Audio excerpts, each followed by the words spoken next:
Web3 crew, my God, I'm so excited, but I just can't hide it. I'm so kinakabahan, ladies and gentlemen.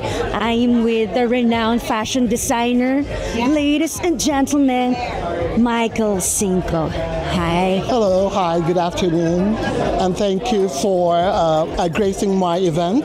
It's an honor for me. And what inspired you to venture into the world of automotive artistry? So, what really inspired me to open the Michael Auto Artistry is I met some of the business partners who are doing this in Manila, and they asked me if I can do this kind of business here in Dubai. And of course, you know, Dubai is the city of luxury, opulence. So I think that really inspired me to open Auto Artistry here.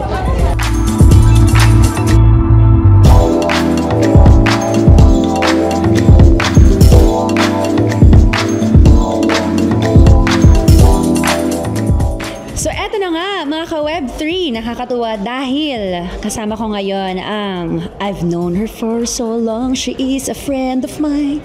So eto na, Cheska! How are you? Kumusta ka naman? I'm good. Thank you so much for gracing our blessing, our soft launch for today. How does Michael Cinco working with NFTs revolutionize the blockchain industry? Well, we actually did it once with his gowns. So, because it's the authenticity kasi. And I really want the people who actually buy Michael Cinco, kahit mga gowns or cars, to have it authenticated, which is in the blockchain. And no better way but to put it in the blockchain. So, lahat ng kotse na gagawin namin, pagka drawing ni Michael, we will have an NFT na parehas na with his signature, and pag nasa blockchain siya, so hindi mo na siya matatamper, malalaman nila na legitimate yun, and that would be the authenticity card.